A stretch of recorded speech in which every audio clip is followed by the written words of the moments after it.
Hey, welcome back to Mocktails with Marina. I'm your host, Marina, and today we've got Ian of All the Bitter here to discuss non-alc bitters and what functional mixology practices look like. There's so much to unpack and uncover, so we're going to just dive right in. Thank you so much for being with us and joining us today, Ian. Thank you for having me. Yeah, this is such an exciting conversation because ever since I've started to use all the bitters, I have had such a breakthrough with so many forms of functional mixology. And what I mean by functional mixology is, this is all about using ingredients that together help people feel better than they did before they started consuming. And the bitters that Ian and his team put out are such a great complement to that philosophy. So I would just love to start by hearing, what is all the bitters? What is the founding story here? Yeah, so my wife Carly and I created All the Bitter 2.5 years ago. We started, so it was about a year of formulation in our home kitchen, but it is a line of fully alcohol-free cocktail bitters inspired by classic bitters flavors. And so what that means is that they are truly 0% alcohol. Most cocktail bitters, almost all cocktail bitters, are about 45% alcohol or higher. And you're typically going to use only a couple of dashes in a drink, maybe half a teaspoon. Kind of the equivalent of using, a teaspoon or so of vanilla extract in cooking, but with a few differences. In cooking, you're cooking that alcohol out, and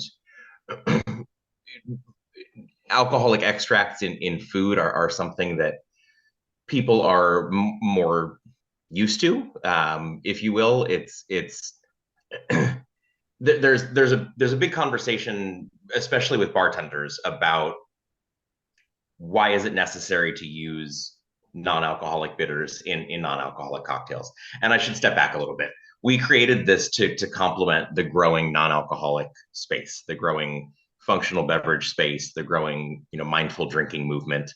uh, we, for our part, quit drinking about 5 years ago and got really into non-alcoholic beverages as consumers. We started enjoying non-alcoholic beer, wine, spirits, and had built a bar at home with 30, 40, 50 bottles of non-alcoholic spirits on it, and realized pretty quickly that you could find just about every flavor you were looking for, every type of replacement, every type of new, unique, interesting beverage, but there were very, very, very few options on the market for fully alcohol-free cocktail bitters. And we really wanted to finish the bar. We wanted to complete the non-alcoholic bar so that people at home and bartenders in restaurants and bars would have the complete toolkit to make fully alcohol-free drinks. And going back to that initial thought, there is some conversation in bars about whether it's okay to use alcoholic bitters in non-alcoholic cocktails. And the argument for it is that it's not going to get you drunk, which is absolutely true. It's not even going to get you buzzed. It's, again, the equivalent of using vanilla extract in cooking.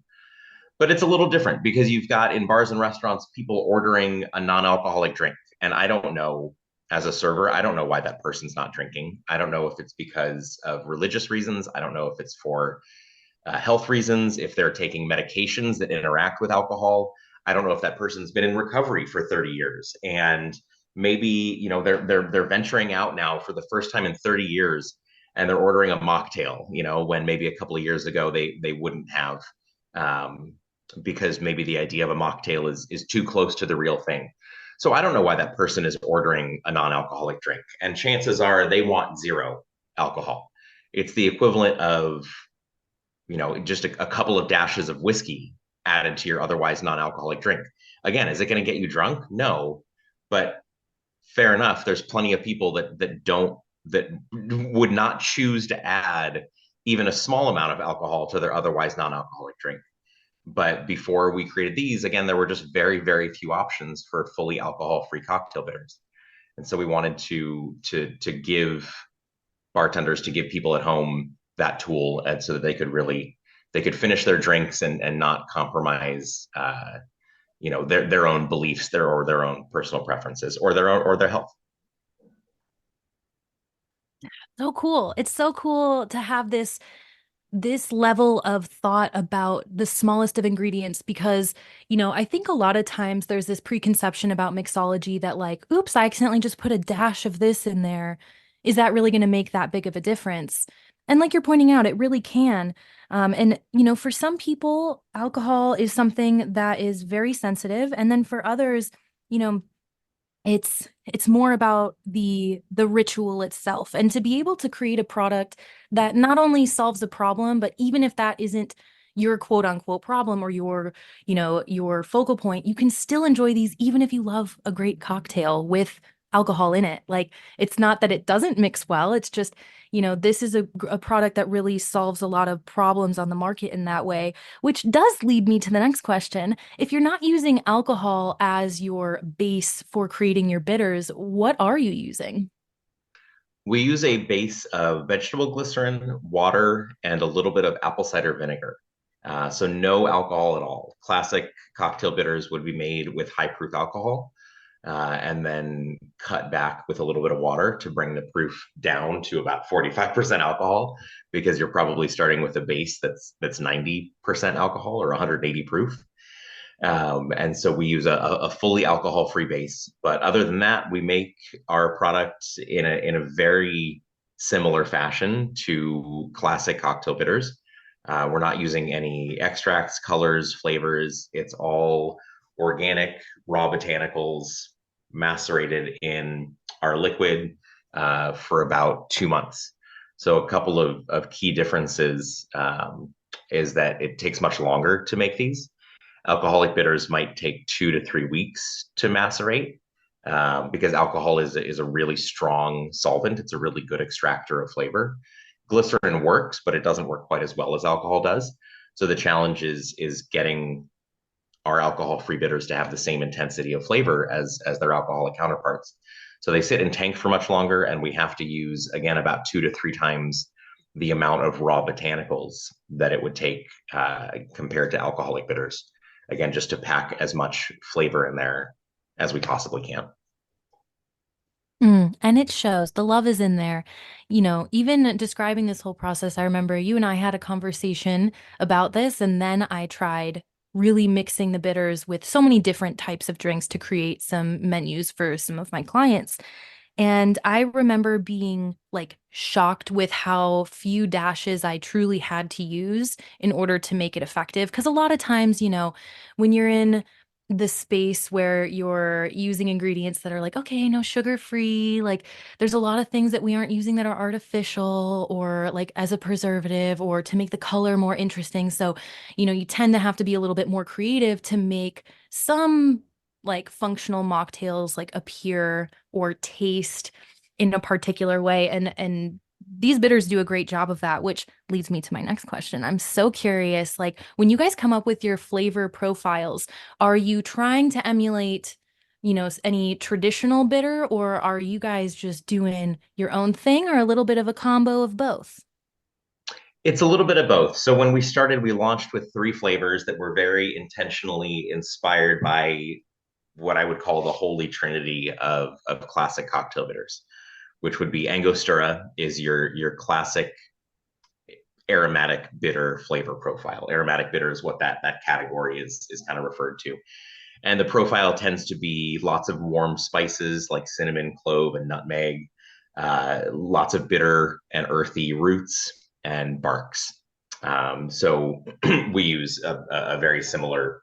We Our aromatic bitters have a very similar flavor profile.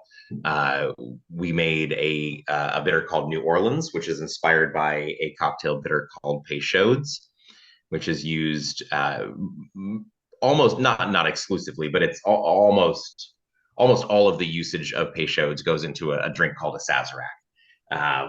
How many people are making non-alcoholic Sazeracs? I think not very many. Um, but the fact is that it's a really important flavor profile and a very classic bitter that all bartenders are going to be familiar with. And again, we wanted to complete that toolkit. We wanted to give them everything that they are used to using in alcoholic form. We wanted to give them the fully alcohol free versions. And then the third flavor that we released when we launched was an orange bitter, again, inspired by a very classic orange bitter called Regan's, which is known for its notes of cardamom and coriander and even a little bit of caraway seed. And so we, again, built that with a fairly similar flavor profile. But now that we have those under our belts, we are expanding and moving into more of the unique, kind of made up flavors, just things that we wanted to see, things that we thought would be fun, things that sounded good. So we've released now a few unique flavors, like a lemon verbena, fig and walnut, chocolate mole, and we're now working on a slew of new flavors that are still in testing right now. We're doing one called Herb Garden, which is going to be sage, eucalyptus, mint, and rosemary. We're working on something super spicy with habaneros and Carolina Reapers, and pineapple and lime, and some cinnamon in there, and ginger. We're working on a root beer flavor that I'm really, really excited about and is fantastic. And we have a test for a coffee and cherry bitter going right now. I feel like I'm talking to Willy Wonka right now, and I'm at the chocolate factory because like my mind is rushing on the amount of fun recipes we can make with those flavors. I'm super curious what like your fa like not from a marketing perspective, but like what's your favorite bitter, or at least like what's your vibe right now and what are you drinking it in? Honestly, lavender has been my favorite of our lineup since we created it. So, to tie it into the aspect of functional mixology and the idea of, you remove the alcohol from something, and so what do you put back in it? There's plenty of spirits on the market that are just there for flavor, and there's nothing wrong with that at all. A huge chunk of what we're doing with non-alcoholic drinks is replacing the ritual, the flavor, the experience, the act of having a drink in your hand, being able to socialize while enjoying a tasty, sophisticated beverage. So there's a lot of spirits out there that are really just for flavor, but there are a huge category of spirits and ready to drink cocktails that are formulated both for flavor and function. And for us, cocktail bitters, it was a pretty obvious move to combine those two, because the history of cocktail bitters is is functional. Cocktail bitters originated as digestive bitters in the 17 and 1800s. They were taken as a medicinal tonic, taken every day to quote unquote cure a wide variety of ailments. Plenty of which were kind of made up snake oil, but there's a number of things that bitters, digestive bitters, and bitter ingredients in general do very well. And the primary function is, of course, gut health and being good for your digestive system. So it made a lot of sense to combine those two ideas of cocktail bitters, which are now today formulated mostly for flavor, versus digestive bitters from the 17 and 1800s, which were taken specifically as a medicinal tonic. And so we wanted to combine those two ideas and create something that tasted just like cocktail bitters, something that was flavorful, that was intended primarily to flavor drinks, to make your drinks taste better. But we included a pretty wide range of ingredients that you're more likely to find in digestive bitters. So in our core lineup of orange and aromatic in New Orleans, we use things like dandelion root, burdock root, milk thistle seed for your liver, yellow dock root for its detox and blood cleansing abilities, ginger and fennel for digestion, and then a slew of what I call kind of bonus ingredients, adaptogens. So in our aromatic bitters, we use holy basil. In our New Orleans, there's Schisandra berry. And our lavender flavor was the first time that we kind of deviated from the main focus being gut health to stress and anxiety. And this was a flavor that was really personal to me. When I got into herbalism, let's say 4 years ago or so, at the beginning of the pandemic, when everybody was making sourdough, I think we attempted sourdough and it made a mess, and we gave up on it. We gave up on it pretty quickly. We tried gardening. We also don't have a green thumb, so we planted a garden and that didn't work out. But what did stick was that my wife and partner, who's half of our company, she deals with a fair amount of stress and anxiety, social anxiety. And I liked the idea of making teas and things for her. I wanted to create tinctures, extracts, teas. I liked the idea of herbalism as a way to help her, and so I got into uh, all of these medicinal herbs, kind of as a fun hobby, and as something that I could create for Carly. And so a couple of years ago, after we had launched the line of bitters, she shared with me, I think she was on Reddit, and somebody had shared a list of ingredients that was in a tincture or a tea or something.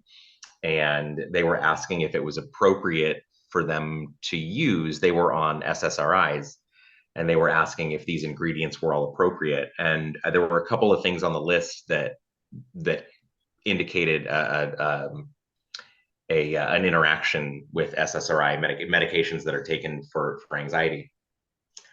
But the rest of the list looked really wonderful, and I thought, oh, this is great. This is something that I can make this for her, and I can leave out the ingredients that have those interactions. And that was the basis of our lavender flavor. We assembled lavender and chamomile, and included herbs like ashwagandha, passion flower, skullcap, blue vervain, lemon balm, rose petals. So things that were effective but a little bit more gentle than the herbs that we were told not to take with her medications. And so that was kind of the inspiration for this flavor. And then the flavor itself ended up being incredibly wonderful and floral, but not overpoweringly floral. It's not soapy. There's enough chamomile that it balances the kind of overt florality of lavender. And then all of those supporting herbs, the ashwagandha, skullcap, and passion flower, those really helped to add a grassy, herbal, and bitter note to it, which again helped to balance the intense lavender flavor. And so when you smell and taste these, they're very clearly lavender. There's no mistaking them to be lavender. But I talk to people all the time that will taste them and assume that they're going to hate them because they think that lavender is overpowering. They don't like lavender. And almost 100% of the time, they end up loving them because they're just incredibly well balanced and incredibly effective. Before bed as a nightcap, taken throughout the day as a way to kind of keep you even and calm. I like to add them to my coffee in the morning. Maybe it's a misfounded idea, but I like the idea that it's going to balance the 8 cups of coffee that I'm about to drink every morning. And so it's a really wonderful flavor. It's really easy to add to sparkling water with a squeeze of lemon.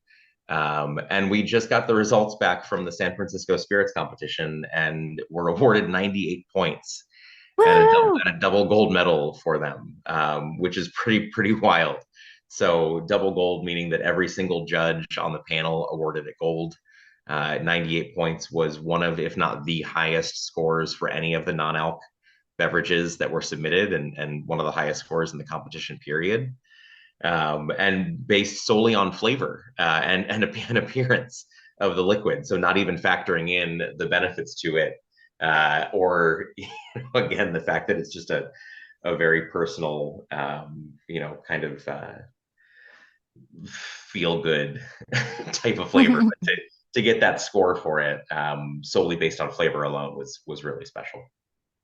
Yeah. Oh, I never knew, obviously, all of these like back stories about each of lavender and like how that came about, but knowing that it's really just this love letter to your wife and you know, how it genuinely helps so many people. Because, like you're mentioning, you're using these functional herbs in here and you're being really thoughtful about ensuring that you're not putting the ones in there that could cause, um, you know, some interactions and that's the coolest thing. That's the coolest part about this brand is that it's clear that with every single step there is intention. Even so when you guys order these like when you order a set of all the bitter and you get them in your to your doorstep, they come in this box and they have cards in them. And those cards, not only do they give you super fun pieces of information, but they're very like precise and they give you many different types of information. So, for example, I remember as I was reading through all of the ingredients, I was thinking like, dang,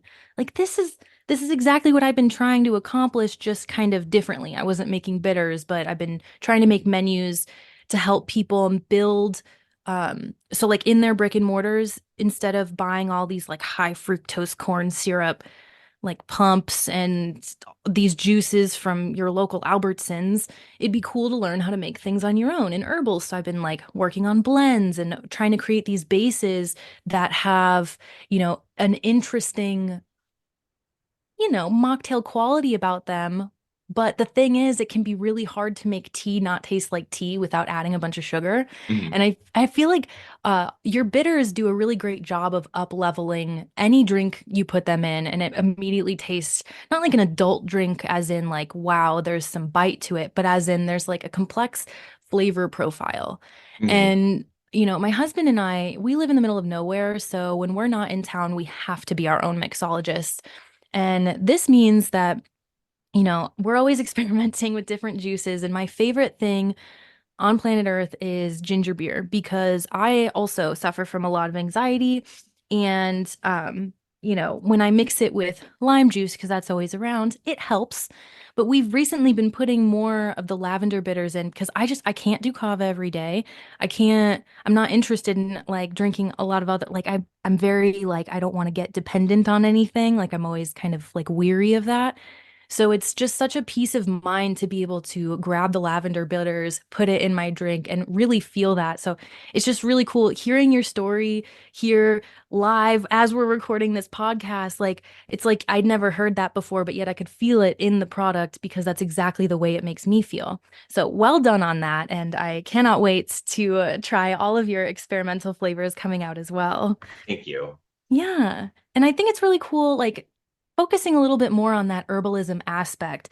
For example, last week I did a survey in my Instagram stories, and I just started to put a couple like educational videos on there to just be like, hey, did you know like dandelion is something, for example, that, there's a lot of advertisements out there that's like weed killer, get rid of those dandelions. But yet dandelions are one of the best things for heart health. Um, and something that's even probably, I'm going to say less tasty, milk thistle, amazing for the liver, amazing for multiple body functions, but not really great to market. But somehow you managed to slip that in your bitters as well. I think those are in the aromatic ones. Am I correct on that? They're in all three of All three of them. all three of the core flavors. So I say core flavors, but I mean the flavors that are inspired by that holy trinity of bitters, the aromatic orange in New Orleans, all have milk thistle. And I'm not going to lie, that was 100% inspired by 19-year-old me in college drinking rock stars every day because I was convinced by their marketing that it was going to reverse all of the insane amount of damage that I was doing to my liver every single night.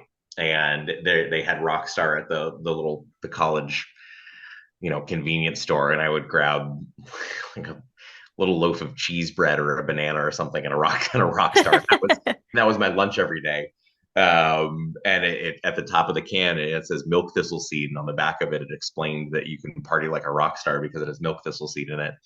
And I didn't, I had, I wasn't into, I wasn't thinking about health other than I was just trying to drink as much as I could and recover and bounce back the next day. But it stuck with me. I remembered that.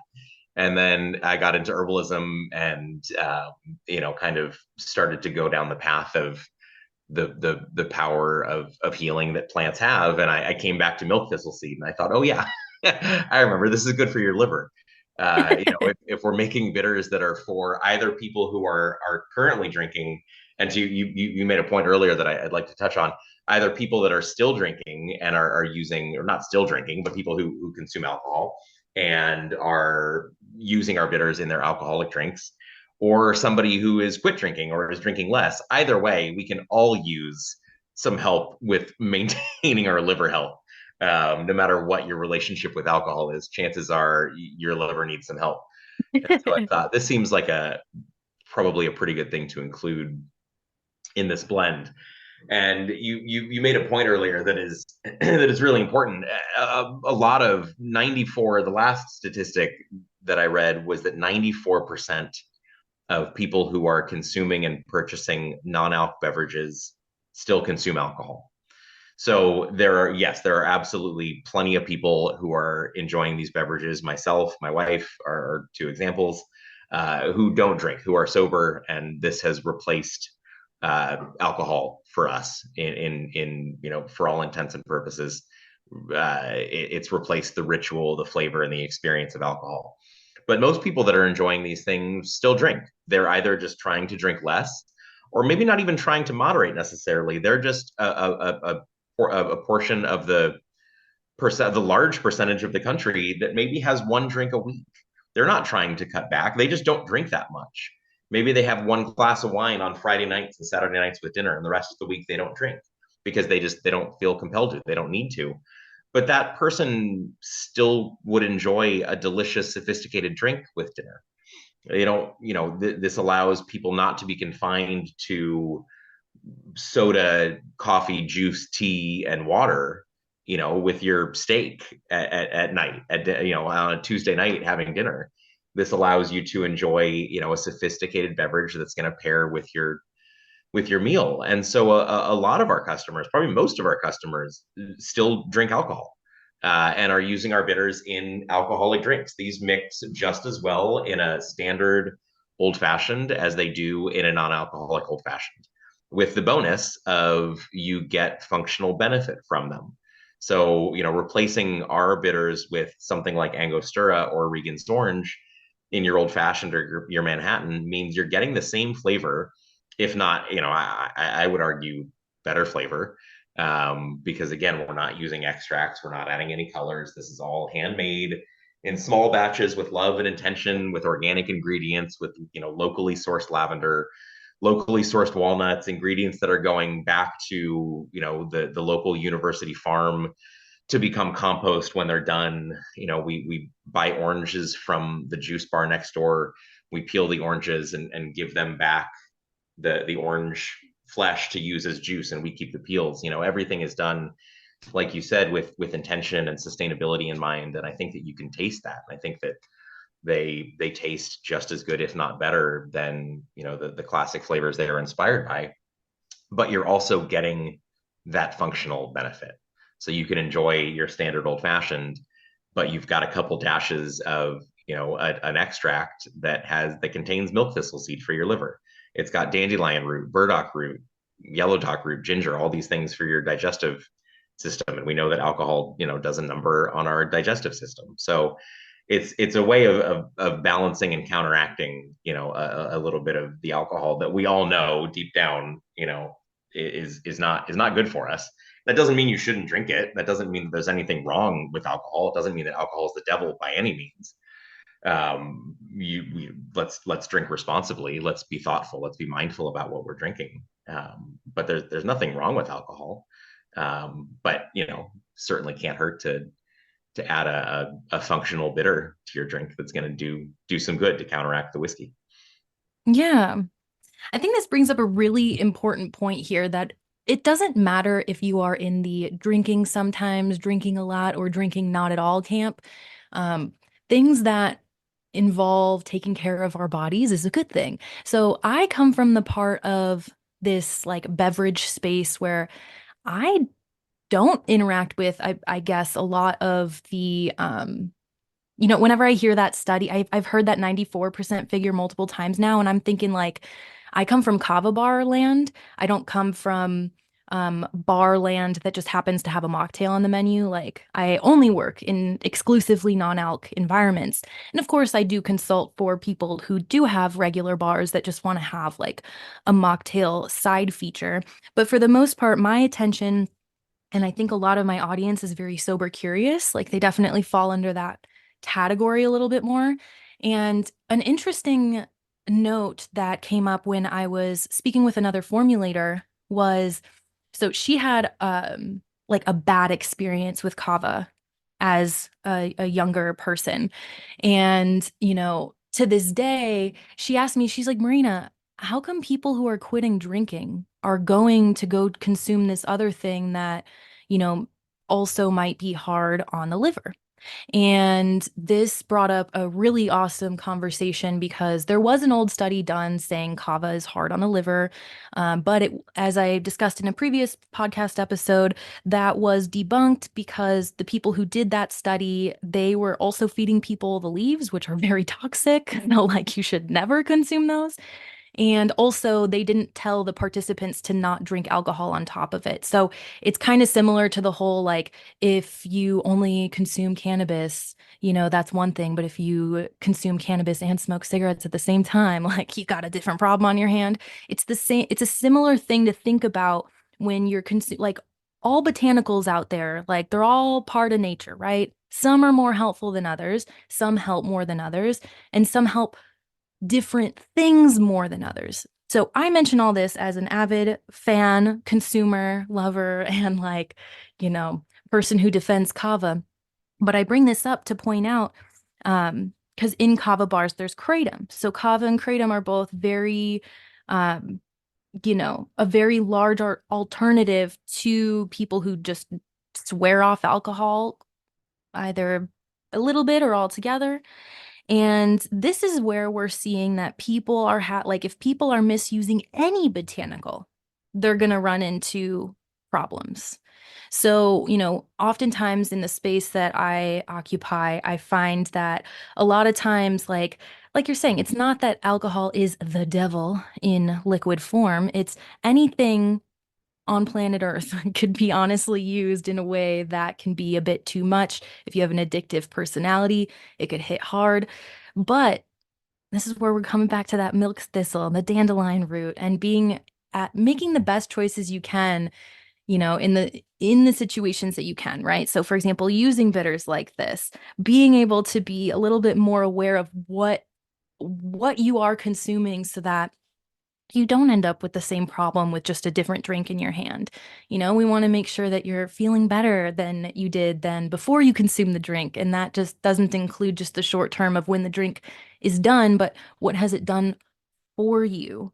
So, all of that being said, I am really curious if I know all the bitter is all about making the bitters, but I'm curious, Ian, if you've had, a variety of like business owners reach out to you and ask for any sort of like formulation help. Like, do people ask you, like, hey, can you help me make recipes for my bar with your bitters? Like, do you provide any sort of support if people are trying to figure out how to use them? Or do you have like a resource that people can go to if they want to learn more about how to use all the bitter in drinks?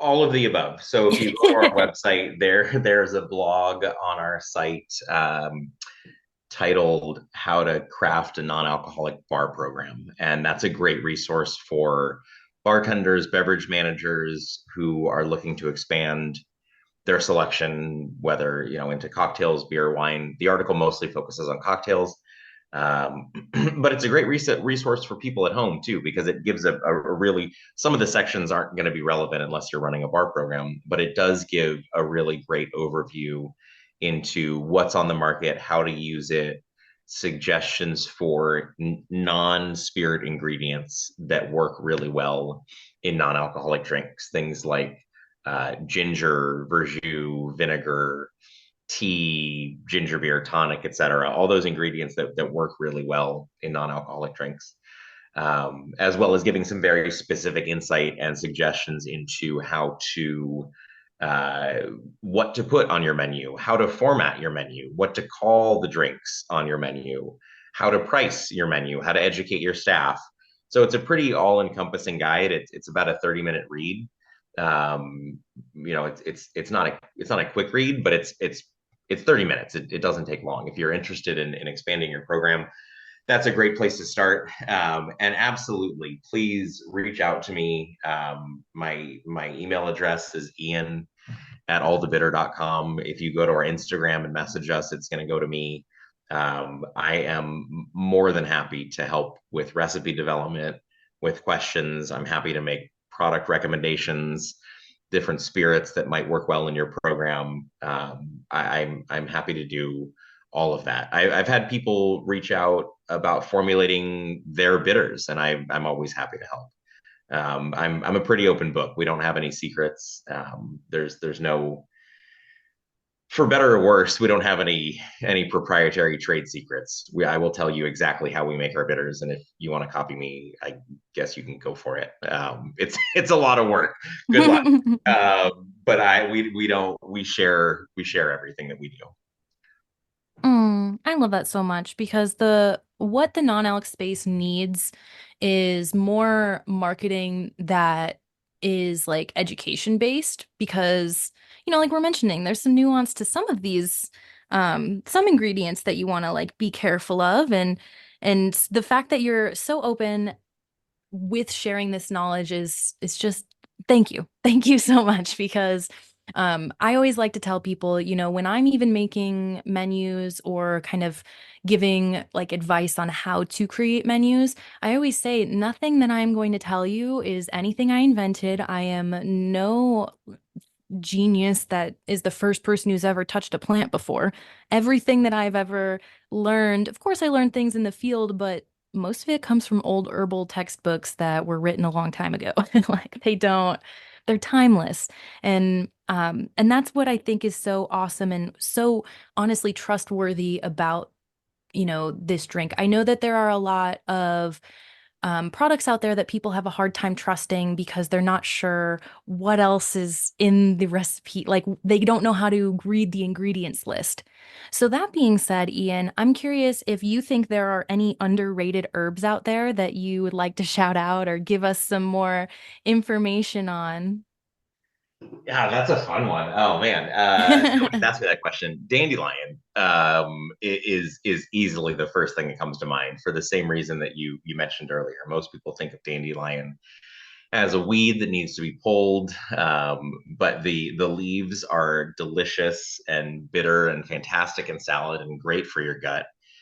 And the root is incredible. First of all, the flavor of dandelion root is wonderful. It's earthy, it's bitter, it's a little bit pungent, but it's a really nice, uh, relatively clean bitter flavor. That's great for our gut, great for our overall digestive health. And a few that we use that I just think are really fun flavor wise, really interesting, super unique flavors. Schisandra berry is the first one that comes to mind. It's referred to as five flavor berry in Chinese medicine because it's said to contain all five flavors: sweet, sour, bitter, salty, and umami. And whether or not that's true, I don't know, but it's a very interesting, very complex flavor. It makes a wonderful tea, and it's an adaptogen that helps our body deal with stress, specifically as it relates to energy, and stamina and focus. There were some crazy studies done in Russia. I don't know. I think in the 60s or 70s about it being used to improve soldiers' eyesight at night. All kinds of really interesting effects, but just flavor wise alone, it's a really delicious botanical. Another one that has an absolutely wild flavor that is super uncommon that you really have to go seek out. And I would maybe not advise against it, but like it's a very funky flavor is yellow dock root, which is sour, bitter, pungent, funky, kind of a hard, kind of a challenging flavor. But if you like challenging flavors, if you like things that make you stop and sip slowly, it's a really cool, very unique flavor. And then I think the last one that I'd love to highlight because it works so well in our lavender flavor and it ties the idea of flavor and function together really nicely is blue vervain. We use the dried leaves of the blue vervain plant that are incredibly bitter on their own. So they work well, of course, in cocktail bitters. They work to complement the gentian root that we use in all of our flavors. But again, as I mentioned in lavender, that grassy flavor adds a really interesting element to the flavor of our lavender bitters that's not just bitter. It's grassy and herbal and bitter. And blue vervain is in the category of nervines that help us relax and help us deal with stress, and are focused on our nervous system. And so the idea of adding blue vervain as a bitter to our lavender bitters was is a great example, is I think one of the best examples of combining flavor and function, where it's there for the functional benefit of calming and relaxing, but it also 100% adds to the flavor profile of that bitter. Mm, such an awesome list. I I really love the expertise that you do bring to the table and how like your curiosity for improving like people's experience, not just their taste buds, along with the whole drinking experience, it really does make a difference. Now, I am curious as we wrap up to the end here, you know, you talked about coming out with a slew of new flavor profiles, which is going to be so exciting. My question for you is if there, and this is more of like a whimsical question, if you could wave your like magic wand and have some part of the non-alc industry, like make it a little bit easier, like what is a barrier right now that to the people who are listening who want to find jobs or be an entrepreneur in this space, where do you think that the non-alc space needs the most amount of help right now? That's a really broad question with a million answers because the Yes. non-alc space is new and nascent and has a lot of challenges, as any new category and any very niche product that a lot of people don't understand and don't understand the price and why these things cost as much as they do, which is a whole nother conversation. But long story short, the prices of all of these drinks are justified because they cost a lot of money to make. They cost money to develop. They cost the price of packaging, the cost of everything that goes into any product is the same. The fact that we're removing alcohol doesn't mean that it should cost less. There's a really, this is getting off topic a little bit, but there's a very kind of common misguided belief that we're paying for the alcohol, and people are confused and so even a little upset as to why these drinks cost as much as they do because they don't contain alcohol. And the answer to that is that you don't there's a there's a massive price difference between pop off vodka and Grey Goose. They both get you just as drunk. One of them is not higher proof. You're not paying more money for a higher proof alcohol. You're paying more money for a higher quality product. You're paying more for the amount of labor, the amount of work that's gone into it. You're paying for the ingredients that are inside the bottle, and the non-alc space is the same way. So I know there's so many aspects to go down, but I think that the one of the biggest opportunities right now in the space is distribution and education. Those are probably always going to be the two most important aspects of the non-alc space. There are at this point now so many really wonderful non-alcoholic bottle shops, bars, places popping up all over the country. That's always going to be useful if people are interested in creating their own space in hosting events, small spaces locally, um, creating local community based around non-alcoholic drinks is always going to be useful because it educates, and it's a chance to talk to people, talk to consumers who aren't familiar with the space. It's a chance to talk to them about, for instance, why these drinks cost as much as they do, how to use them, how best to use them, how to enjoy them, to make recommendations based on what that person enjoys, what they drink, what they used to drink, and can recommend a product that's going to work for them. So education, either just in a general sense, let's say Instagram accounts that help educate, bottle shops, pop-ups, bars that can help educate people. That's incredibly important. And the other side is distribution, which has been a challenge and is something that will probably sort itself out eventually. And that's a harder one to say, like, hey, if you want to help, you should get into distribution, because a really that's a much more challenging prospect than, let's say, starting an Instagram account or opening a pop-up, mocktail bar. But that is one of the biggest challenges, is how do we get this range of now hundreds of amazing products? How do we get it to bartenders? How do we get it to retail buyers? How do we get it to the people that have buying power, that are going to put it on their menus in a way that's convenient for them? Because they're used to ordering through traditional distribution. They're used to ordering from, the three or four largest spirit distributors, who don't necessarily carry these products and aren't necessarily as educated as somebody who's dedicated to the non-alc space is going to be. And so it makes it a little more limiting. So distribution is always kind of an area of the space that needs help. But more realistically, I would say that anything that involves education is going to be incredibly useful.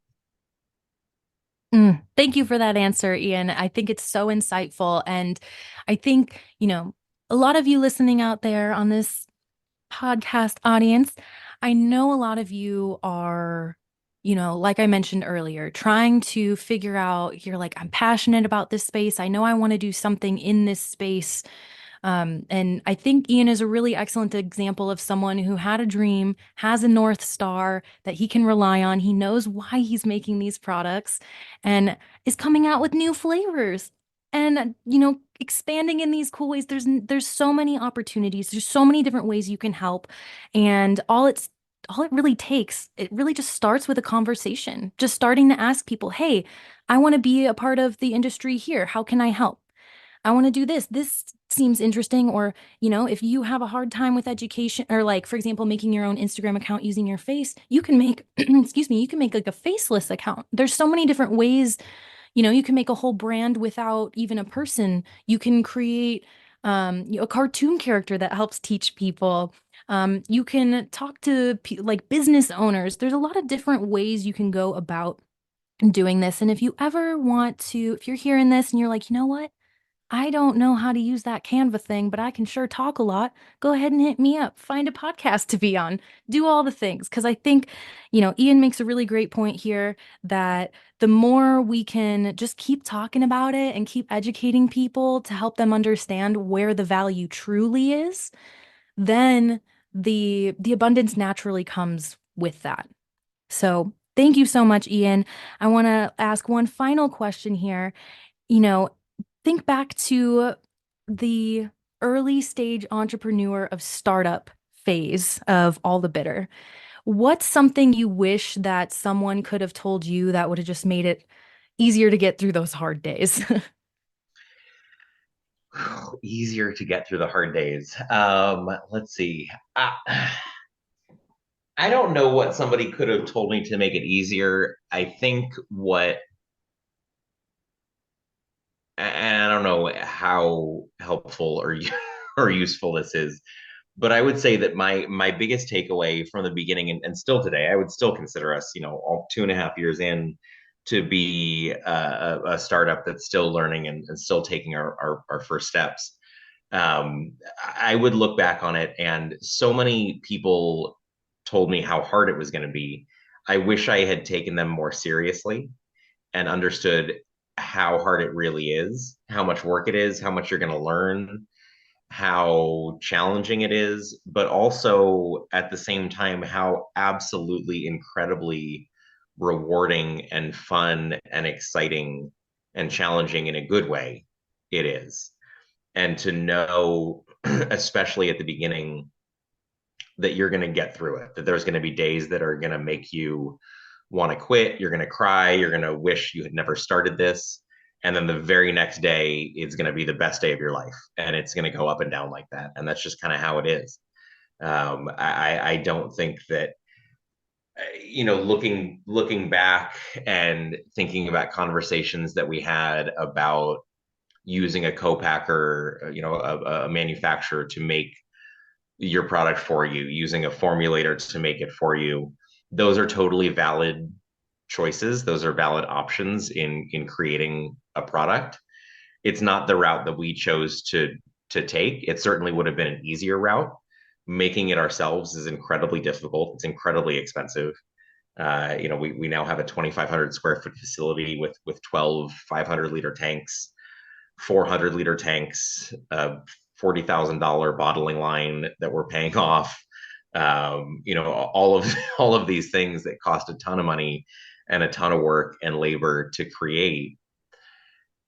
I had no idea how much work that was all going to be and how much we were going to have to figure out and learn as we went. So I wish that somebody had really shown me all of that at the beginning. I wish somebody had shown me a flash forward video of my life, for the next 3 years. But I wouldn't have changed a single thing. I absolutely would not have done it differently.